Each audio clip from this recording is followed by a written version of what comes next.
apa yang terjadi di Timur Tengah, mengungkit pada peningkatan harga minyak, ya, konflik di Timur Tengah. Terus kita mengalami yang namanya pelemahan nilai tukar rupiah terhadap dolar. Semua kapal yang terkait dengan Amerika ataupun Zionis Israel itu tidak diperbolehkan untuk melintasi Selat Hormuz. Indonesia melakukan yang disebut dengan hedging strategi. Hedging strategi itu berusaha untuk menyeimbangkan kekuatan, memposisikan Indonesia di dalam konstelasi perubahan dunia yang sekarang menjadi lebih multipolar. Tapi pertanyaan selanjutnya adalah seberapa kuat Indonesia memiliki kemampuan untuk menyeimbangkan kepentingan dari masing-masing pihak ini. Pak Prabowo mau menjadi mediator. Oke. Tapi kemudian yang dipilih kan Pakistan.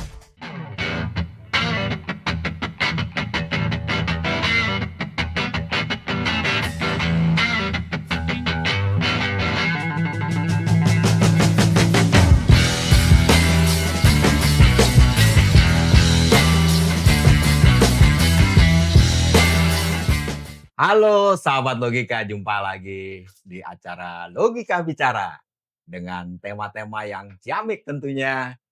Ah, Kalau saya mau remind lagi ke belakang, isunya ada banyak sebetulnya. Tetapi yang lagi berkecamuk sekarang mengenai konflik Timur Tengah.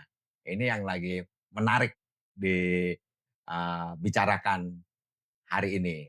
Dan tentunya sudah hadir narasumber saya, Bung Medi, pakar Timur Tengah. Ya ini Bung Medi jagonya lah soal analisis Timur Tengah. Tapi saya ingin memulai mengenai kondisi perekonomian Indonesia dulu nih. Sebelum akhirnya kita akan membicarakan mengenai dampak geopolitik bagi Indonesia. Nah, ini kan berdasarkan catatan dari Menteri Keuangan bahwa defisit APBN kita ini per akhir Maret 2026 senilai 240,1 triliun atau setara dengan 0,93 pendapatan domestik bruto (PDB). Nah, tetapi di sisi lain ada juga fenomena-fenomena yang menarik perhatian publik mengenai lemahnya nilai tukar rupiah sampai di atas 17.000. Kemarin itu sempat 17.500. Nah, sepertinya ini akan menggelinding terus nih. Karena menurut catatan dari Bank Indonesia, cadangan devisa kita juga tergerus. Jadi untuk mengintervensi rupiah gitu. Nah, di sisi lain gitu kan, kita juga mengalami gejala-gejala krisis energi, ya kan.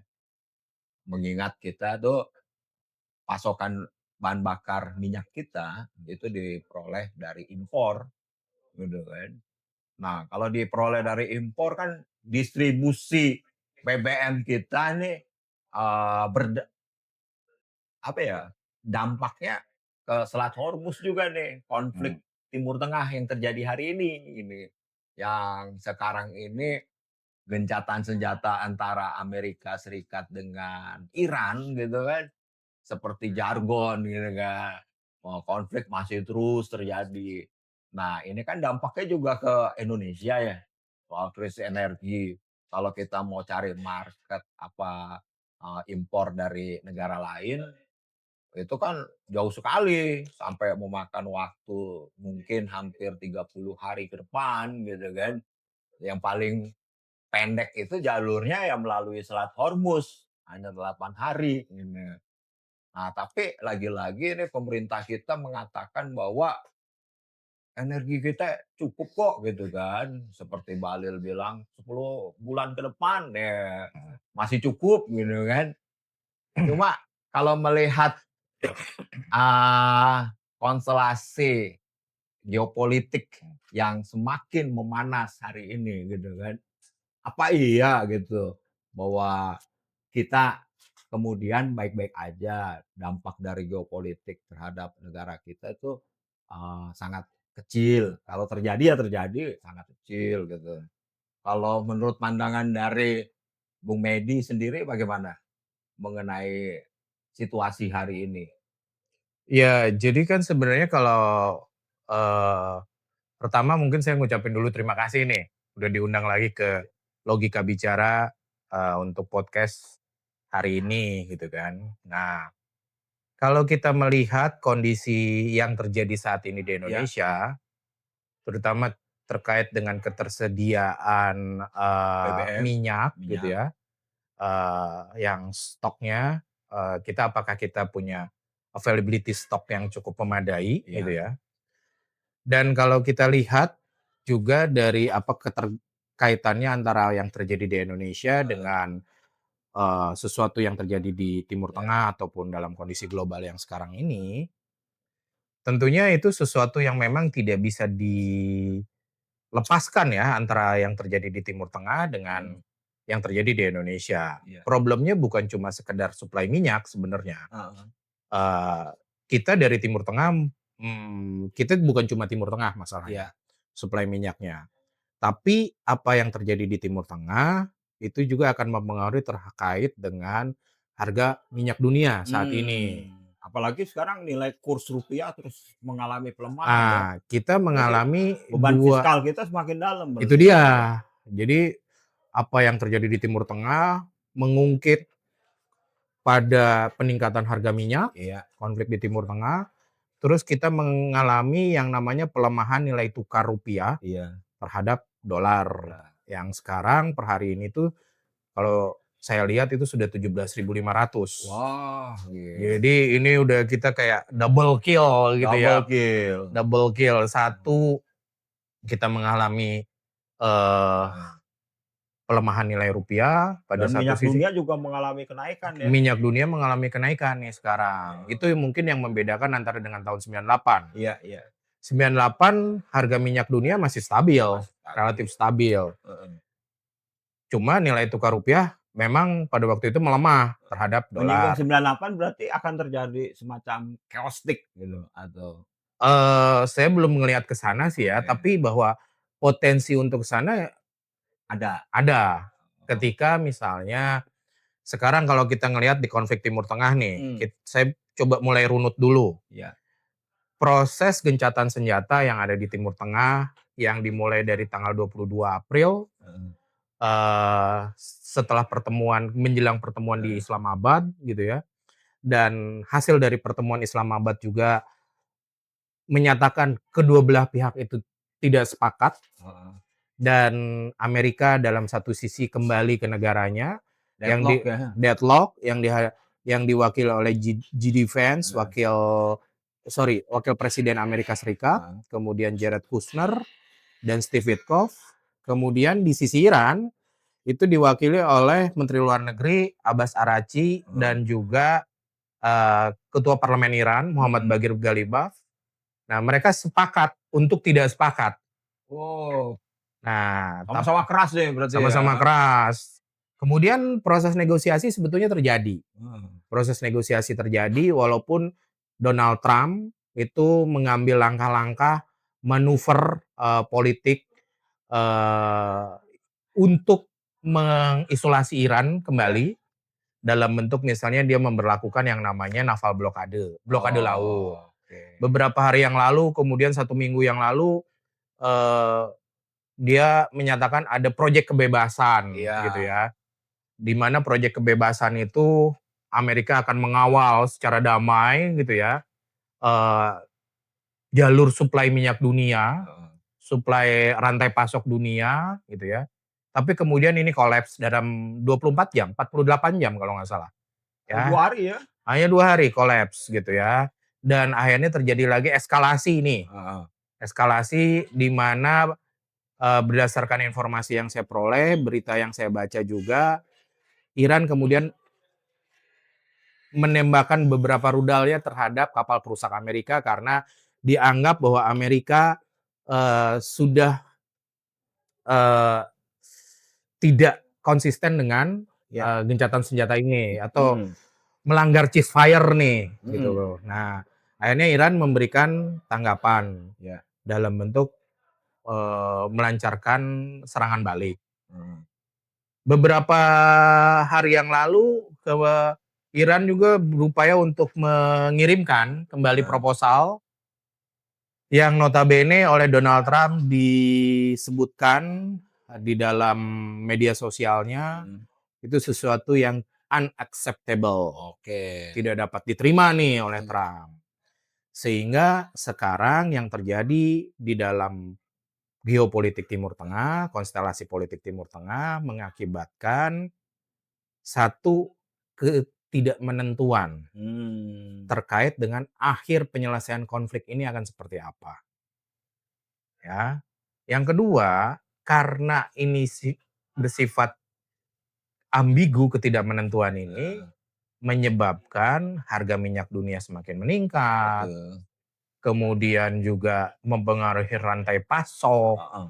industri global, Heeh. terutama negara-negara yang memang, memerlukan rantai pasok menjadikan Timur Tengah ini sebagai jalur rantai pasoknya mereka, Termasuk Indonesia? termasuk Indonesia. Baik itu misalnya sekarang nih, dari krisis yang terjadi di Timur Tengah, constraint yang terjadi di Timur Tengah itu ada dampak terkait dengan, eee, asam sulfat yang naik, Mmm. kemudian juga terjadi, Iya, iya, iya. kelangkaan, suplai yang cukup signifikan Heeh. gitu ya untuk industri nasional terkait dengan asam sulfat, Samsul kemudian lah ya. asam sulfat. Kayak Gibran Samsul. Terus ini juga apa namanya, eee,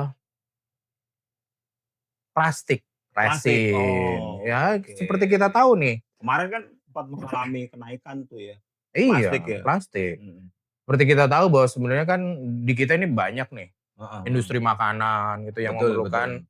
packaging dari plastik gitu ya, Mhm. dan itu juga mempengaruhi. Mmm. Nah, sementara di Timur Tengahnya sendiri juga belum jelas nih arahnya akan Heeh. kemana nih, Masih tidak pasti masih ya? tidak pasti. Heeh. Ditambah juga parlemen Iran sedang sudah mengeluarkan rancangan undang-undang tentang pengelolaan Selat Hormuz. Oke. Di mana di situ disebutkan ada 11 pasal nih, Heeh, bahwa semua kapal yang terkait dengan Amerika heeh, ataupun Zionis heeh. Israel itu tidak diperbolehkan untuk Melintasi itu. melintasi Selat Hormuz. Nah, kaitannya dengan itu kan Indonesia kemarin sudah menyatakan sikap Mhm, masuk dalam Board of Peace gitu. mhm. Indonesia termasuk anteknya Amerika nggak berarti? Kalau terkait dengan hal itu saya masih melihat, pada satu sisi Indonesia masuk Board of Peace Mhm. dengan satu keyakinan dari Presiden Prabowo bahwa kita, Indonesia itu akan juga berturut serta untuk penyelesaian konflik di Palestina, di Gaza. Tapi satu hal yang menarik, dalam proses resolusi Mhm, konflik itu harusnya mhm. ada keterlibatan dari Palestina. Oke. Sementara dalam hal ini tidak ada keterlibatan Nggak dari ada ya? otoritas Palestina. Heeh. Adapun otoritas Palestina yang dipilih oleh Donald Trump untuk mengawal skenario ataupun rencana penyelesaian konflik di Gaza, itu kan pilihannya Donald Trump, Mmm. bukan berdasarkan kepada masukan dari, perwakilan Palestina. Iya, iya. Jadi ini sudah melanggar yang disebut dengan prinsip kesetaraan Heeh. di dalam penyelesaian konflik. Oh, Karena apa? Karena Palestina tidak ada perwakilannya. artinya Indonesia kapalnya bisa melintas Selat Hormuz ya? Ya Boleh gitu ya? belum sampai ke sana nih, Mas. Heeh. Tapi, dengan BOP itu kita juga berusaha masuk ke, BRICS gitu ya, ke BRICS ya? BRICS. Indonesia melakukan yang disebut dengan hedging strategi. Hedging strategi itu berusaha untuk menyeimbangkan Heeh, kekuatan, memposisikan Indonesia di dalam konstelasi perubahan dunia yang sekarang menjadi lebih multipolar. heeh. Ada great power Amerika, ada Rusia, ada Cina Iya, iya, yang iya. sekarang. Nah, Indonesia mencoba untuk menempatkan dirinya di dalam konstelasi politik global dengan melakukan hedging strategi. Heeh. Dia masuk BOP, kemudian dia juga menjadi anggota BRIC.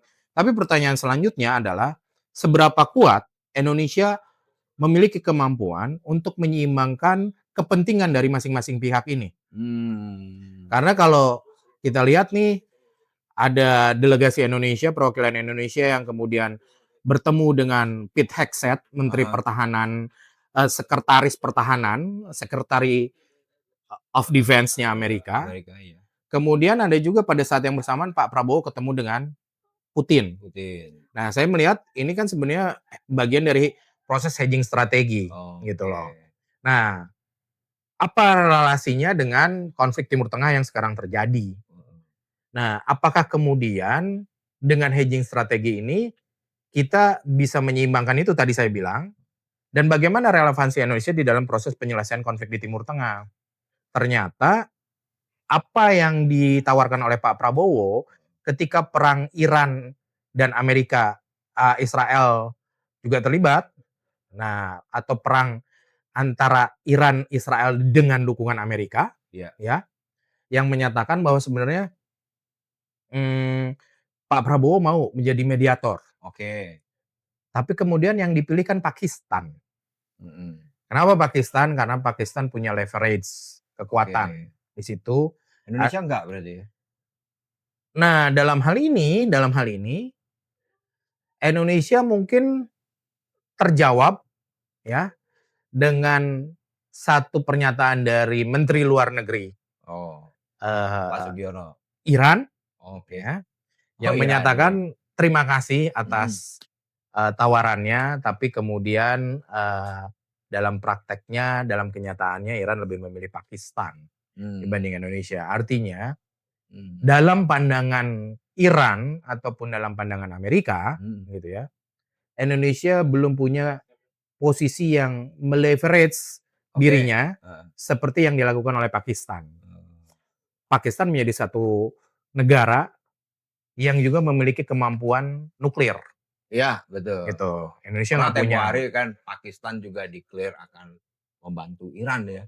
Kalau nggak salah ya. Ya, sampai dengan tadi siang. Waktu konflik Amerika dengan Iran ya. Ya, nah di sisi yang lain kan sebenarnya konstelasi politik Timur Tengah sekarang juga ada upaya untuk membangun aliansi pertahanan baru antara Pakistan, Saudi Arabia, Turki dan Mesir.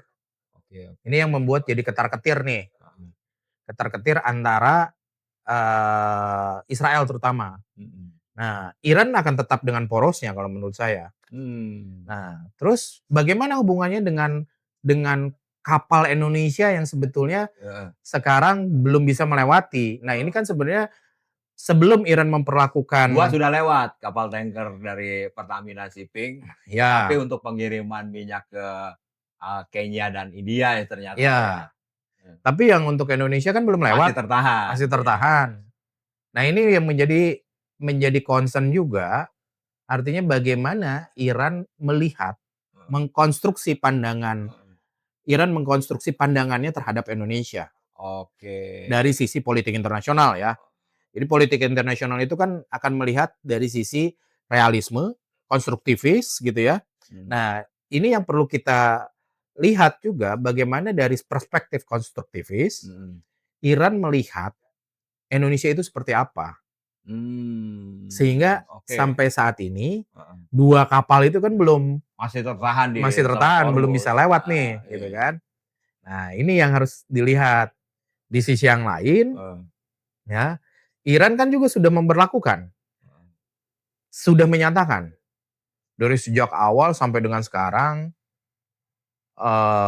Hormuz itu akan menjadi alat tawar Iran terhadap tekanan internasional, terutama Amerika ataupun sekutunya, gitu ya. Jadi dunia saat ini sebetulnya sedang tidak baik-baik saja, Mas. Waduh, ngeri ya. Amerika dengan NATO juga sering tidak lagi bersatu seperti dulu. Terjadi fragmentasi. Tidak selaras ya. Tidak selaras. Di geopolitik Timur Tengah juga adanya aliansi baru yang tadi saya bilang, aliansi pertahanan baru. Gitu ya, walaupun ini masih dalam rencana ya. Kemudian ada poros Iran yang semakin memberikan perlawanan terhadap Israel dan Amerika gitu ya. Misalnya Lebanon Selatan, Hizbullah memberikan perlawanan terhadap Israel gitu ya. Iran juga sama, kemudian juga ada Houthi di Bab el Mandeb yang sewaktu-waktu dia bisa mendisrupsi jalur dari supply atau rantai pasok dari FMCG nih. Oh. Eee, jalur rantai pasok pengolahan makanan gitu ya. Karena jalur rantai pasok pengolahan makanan ini, itu biasanya lewat terusan Suez. Oke. Nah, terusan Suez di utara, Iya iya. di selatannya gitu ya, itu Bab el Mandeb. Oke. Dan ini choke point juga. Choke Oke. point yang selama ini Mhm. ada proksi Iran yang namanya Houthi itu seringkali memberikan disruption Mhm. atau ancaman lah ya, treatment, treating the, jalur perdagangan atau jalur rantai pasok, Oh. dunia di situ. Oh, iya iya iya, menarik nih, menarik. Hmm. Tapi dengan keputusannya Iran memilih Pakistan sebagai mediator, itu bisa dikatakan cerminan bahwa Iran sudah tidak lagi mempercayai Indonesia nggak sih? Dari yang saya tahu sebetulnya Iran tetap menganggap bahwa ada hubungan diplomatik antara Mhm. Indonesia dengan Iran. Mhm mhm. Terbukti sampai saat ini Duta Besar Iran untuk Heeh, Indonesia masih ada di Jakarta dan menarik sebaliknya. ya. Tapi mungkin dia hanya terbatas pada hubungan diplomatik, Oh. tidak lebih. Karena kalau kita membicarakan terkait dengan Nggak strategis berarti ya? hubungan kerjasamanya apa? Iya iya. Kerjasama ekonomi misalnya Heeh. antara Iran dengan Indonesia, nggak ada, Hmm. Oh, minim menarik nih, sekali, menarik nih. gitu. Lebih menarik lagi kalau kita diskusi sambil ngopi. Mana Nah, kopinya nih? Ah, oke, kopinya, sip, ini dia thank kopi. you. Wah, Thank you kopi. kopinya. Ini Ini cocok banget nih, cocok banget ini. sambil ngerokok jadinya, Heeh, gitu kopi loh. logika. Kopi Ya, logika, kopi logika, untuk eee, orang yang untuk berlogika. untuk orang yang berlogika, Nah, untuk kawan-kawan logika bicara, mari nah, kita ngumpul di sini, di Logika Kopi, Jalan Bangka 9 nomor 64. Ya, ya, ini enak nih.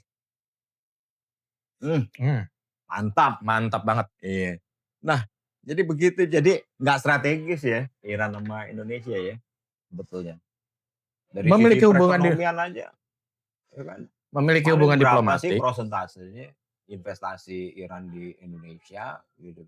saya pikir sih sangat minim sekali ya. Minim Mungkin banget mungkin ya. bisa, Mhm saya sih belum pernah mhm. melihat datanya secara Heeh. langsung, tapi yang Tapi di saya sini posisinya bargain-nya Iran lebih kuat karena karena ada momentum konflik Timur Tengah ini, sehingga dia tadi dikatakan Bung Medi, parlemen Iran ya, buat regulasi ada beberapa pasal. Dia bisa aja, menentukan harga masuk ke Selat Ormus sekian juta dolar ya kan, bisa aja kan begitu kan. nah Sedangkan Indonesia bargainnya lemah, apa coba gitu kan. yang menarik dengan rancangan undang-undang Mhm, Hormuz itu, mhm mhm. jadi dari pendapatan Iran akan memberlakukan biaya lewat Selat Oh, ya kan? Hormuz, Ya. di mana itu sudah disebutkan di dalam rancangan undang-undang Mhm. tersebut, 30% itu akan disumbangkan atau diberikan untuk penguatan kekuatan militernya mereka. Oke. 70% itu akan dialokasikan Heeh.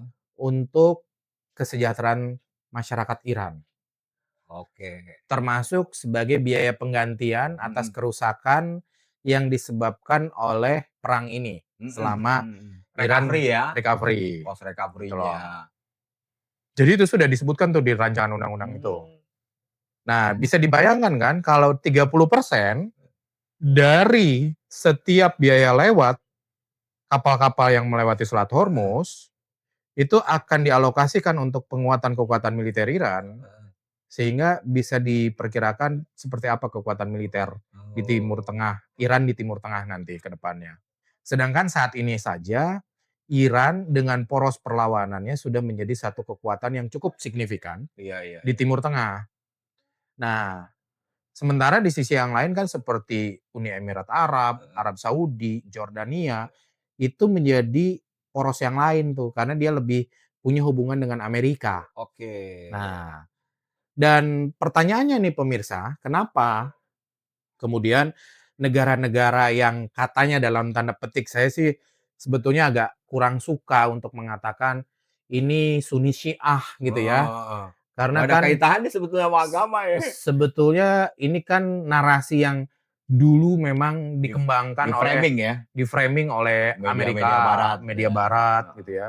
Saya sendiri sih tidak terlalu mengikuti perbedaan dikotomi antara Iya, Sunni dan Syiah ini. Tapi kan ada iya. negara-negara seperti Arab Saudi, Uni Emirat Arab, kemudian Yordania yang menjadi Saya jadi ingat tuh waktu Perang Teluk ya kan, mhm, Irak gitu. mhm, Ketika di-framing sebagai kelompok Islam garis keras, Saddam Hussein.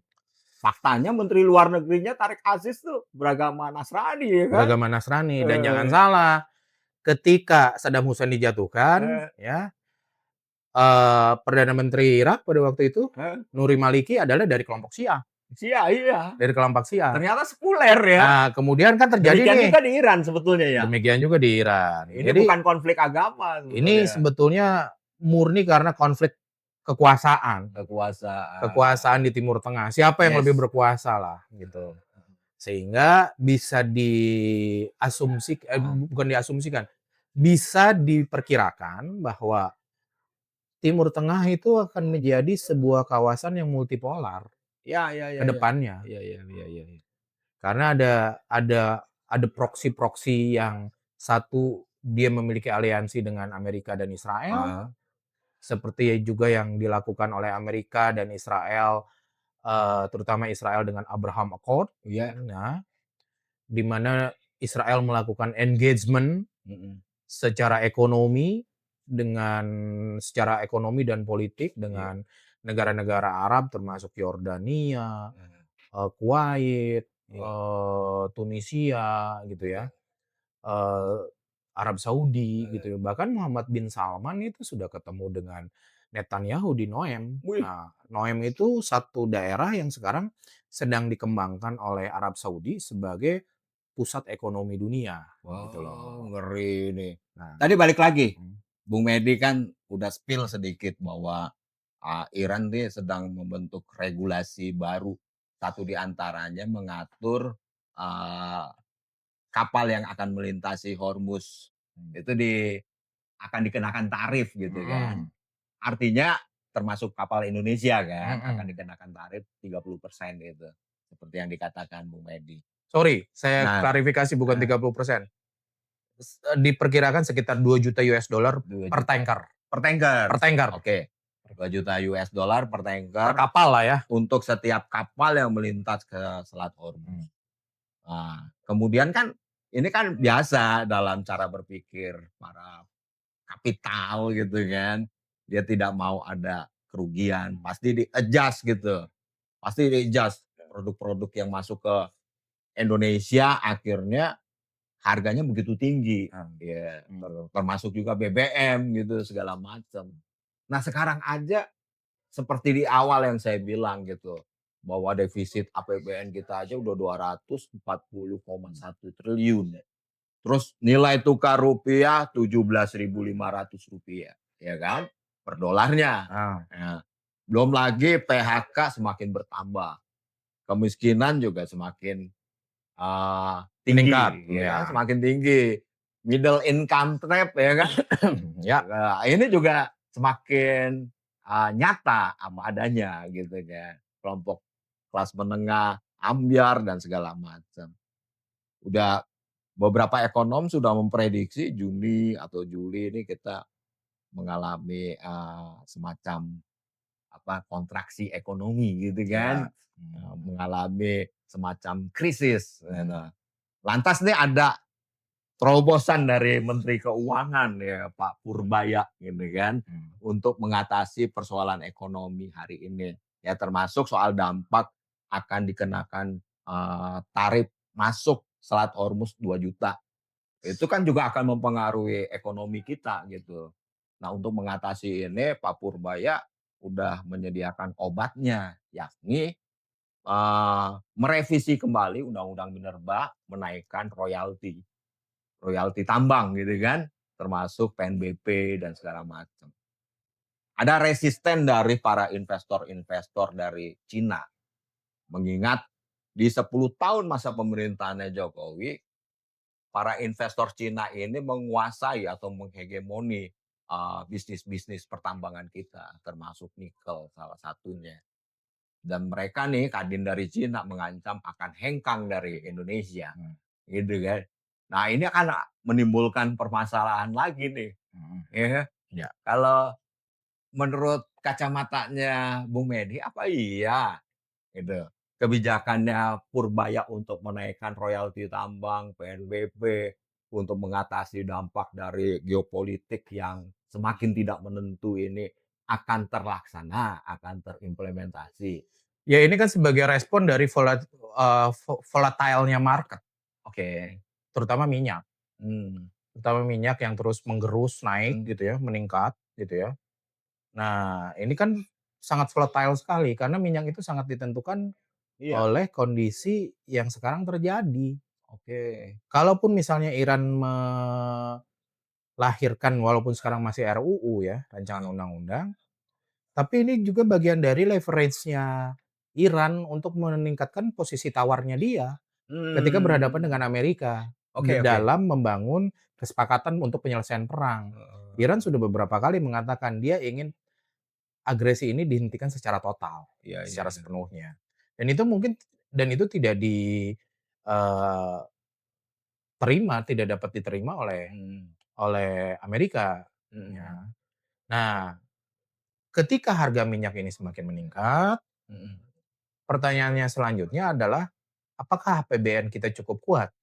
Nah tadi kan solusinya gitu, Nah menaikkan royalti tambang, nah, sekarang kalau misalnya kita mengatakan menaikkan royalti tambang, heeh, kemudian dengan ada Cina yang sudah menyurati Presiden Prabowo nih iya, sekarang.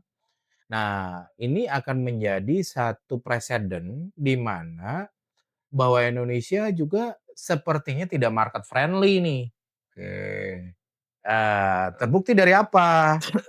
Sekarang coba kita lihat apakah ada, terakhir kunjungan Pak Prabowo ke Jepang gitu ya, ke Jepang itu kan menghasilkan investasi nih gitu Mhm, ya. Tapi kan belum terlaksana sekarang. iya, Tapi kalau menurut saya dari kacamata saya nih secara politik, mhm, internasional, bahwa surat yang disampaikan oleh, pengusaha Cina itu, Kamar Dagang Industri Cina heeh, kepada Presiden Prabowo, itu menjadi sinyalemen ataupun preseden yang mengatakan yang bisa ditafsirkan bahwa Indonesia tidak cukup friendly market. heeh. Dan di situ Ini juga buat si disebutkan, malakama berarti ya? Dewa Malakama, dan di situ disebutkan bahwa Cina produksinya itu digerus menjadi ha 70%, 70%, 70% di-cut heeh, lewat, rencana kebijakan. kerja dan anggaran biaya RKAB yang disampaikan oleh beberapa perusahaan Cina ini ke Kementerian SDM. Kira-kira begitu, Mmm. Mas. Nah, kalau kemudian tetap kekeh nih Mmm. menaikkan royalti tambang, 70% produksi dipangkas ya, produksi tambang milik Cina di Indonesia Heeh. dipangkas. Nah, apakah ini menunjukkan bahwa Indonesia keberpihakan Indonesia terhadap Amerika Serikat serta Israel semakin jelas dan terang benderang gini? Buktinya sih sebenarnya dari beberapa bulan yang lalu sudah ada sinyalemennya, Oh, iya. bahwa investasi Amerika mulai membangun sebuah, kekuatan baru di Heeh, Indonesia lewat lembaga-lembaga perantara heeh. untuk melakukan studi yang terkait dengan pertanian gitu ya. Oh, Kemudian termasuk gula sebenarnya merah udah ya, iya udah masuk gula ya? merah ya. Heeh. Iya. Ya produksi tambang Mhm. milik Cina di Indonesia Heeh. dipangkas. Nah, apakah ini menunjukkan bahwa Indonesia keberpihakan Indonesia terhadap Amerika Serikat serta Israel semakin jelas dan terang benderang gitu? Buktinya sih sebenarnya dari beberapa bulan yang lalu sudah ada sinyalemennya, Oh, iya. bahwa investasi Amerika mulai membangun sebuah, kekuatan baru di Heeh, Indonesia lewat lembaga-lembaga perantara heeh. untuk melakukan studi yang terkait dengan pertanian gitu ya. Oh. Kemudian termasuk gula, Oh gula itu merah udah ya, iya udah masuk gula ya? merah ya. Iya, Oh, udah masuk. gula merah, gula kelapa itu kan dia sudah masuk ke situ. Jadi Indonesia adalah Kalau nggak tempat. salah juga kayak perusahaan Orbit, perusahaan geotermal di Indonesia Timur milik Mhm, Israel, Valar PLC juga milik Israel, kalau nggak salah ya? mhm, iya. Ini, udah semakin jelas ya. Ya Israel karena memang sudah masuk ke Indonesia. Kok Sudah bisa sih, Bung Medi? ya karena kan sudah ada ini, Mmm. Israel Indonesia Chamber Oh, sebagai kan kita nggak lembaga. punya hubungan diplomatik dengan Israel. Betul, tapi kan itu sifatnya independent organization yang tujuannya adalah mempromosikan kerjasama antara Indonesia dengan Israel, Tapi kan kerjasama itu ekonomi ya. iya, kerjasama ekonominya sifatnya strategis, harusnya ada hubungan bilateral dong.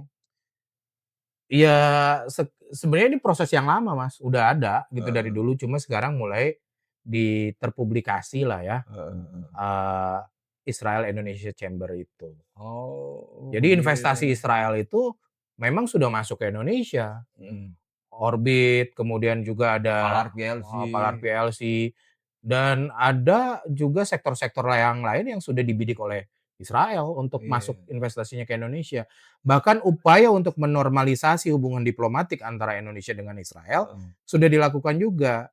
Salah satu permintaan dari Israel adanya jalur transportasi udara langsung dari Tel Aviv ke Bali, Wah, gitu. gila, dahsyat itu ya, gila gila.